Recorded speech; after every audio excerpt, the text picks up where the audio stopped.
दिवसाच्या सुरुवातीशी बरोबर आपलं मनुष्याचं जसजसं वय वाढत जातं तसतसं ते चेहऱ्यावर दिसू लागतं. केस पांढरे व्हायला वगैरे लागतात आणि शक्यतो म्हातारं व्हायला कोणाला आवडत नाही. आणि मग आपण चांगलं दिसण्यासाठी, तरुण दिसण्यासाठी पुष्कळ काही प्रयत्न करतो. चेहऱ्यावर ते सुरकुत्या ज्या असतात त्या काढून टाकण्यासाठी सुद्धा ऑपरेशन केलं जातात, म्हणजे चेहरा एकदम तजेलदार दिसतो किंवा स्मूथ दिसू शकतो.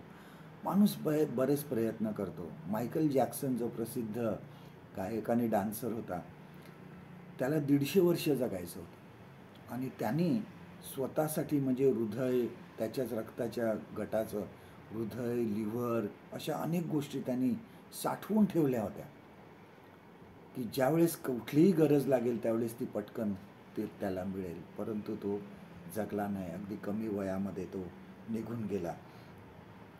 सर्वजण तसे नसतात. बरेच जण आपलं जे म्हातारपण आहे ते आनंदाने स्वीकारतात. एका स्त्रीला विचारलं होतं इंटरव्ह्यूमध्ये की तुमच्या आता चेहऱ्यावर, तुम्ही वयस्कर झाला, तुमच्या चेहऱ्यावर आता थोड्या सुरकुत्या यायला लागल्या, तुम्हाला तुमचा चेहरा आवडतो का? आणि तिने सांगितलं, हो, मला माझा चेहरा आवडतो, कारण तो देवाने मला दिला आहे, परमेश्वराने तो चेहरा मला दिला आहे.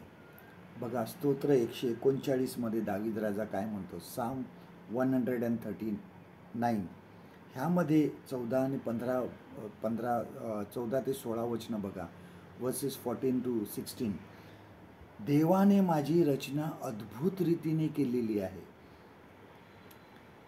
बघा, आणि वचन 16व्यामध्ये तर दावीद राजा म्हणतो, मी गर्भात पिंड रूपाने असताना तुझ्या नेत्रांनी मला बघितले आहे. बघा, देवाने आमची रचना अद्भुतरित्या केली आहे. अगदी जन्म होण्याच्या अगोदरसुद्धा त्यांनी आम्हाला बघितलं आहे. आपल्या वयाची आणि आपल्या चेहऱ्यावरच्या सुरकुत्यांची काळजी करू नका, कारण आपल्या अंतःकरणामध्ये जे आहे त्याची काळजी घ्या. आपल्या आत्म्याची काळजी घ्या. देवावरचा विश्वास जो आहे हा अजून भक्कम करण्यासाठी लक्ष द्या. देव आमची काळजी घेणारच आहे. बघा, यशाया 46 आणि 4 वचनात काय म्हणतो परमेश्वर, आयझाया चॅप्टर 46 and verse 4, तुमच्या वृद्धाप काळापर्यंत मीच तो आहे, तुमचे केस पिकत तोपर्यंत मी तुम्हास वागवीन. बघा, परमेश्वर आमच्या सोबत आहे, आम्ही तरुण असो किंवा म्हातारे असो.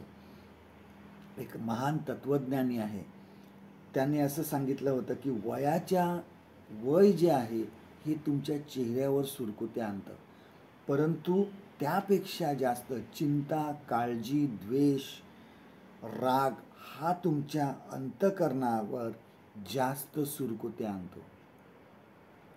आम्हाला त्यापासून काळजी घ्यायची आहे.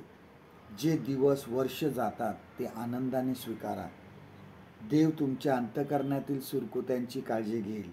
देवाने दिलेले प्रेम व शांती जेव्हा देव तुम्हाला ही देतो त्यावेळेस ती तुमच्या चेहऱ्यावर दिसते.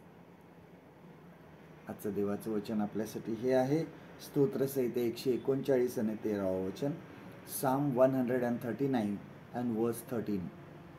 तूच माझे अंतर्याम निर्माण केले, तूच माझ्या आईच्या उदरी माझी घटना केली. परमेश्वर करो आजचा दिवस तुमचा आशीर्वादित करो.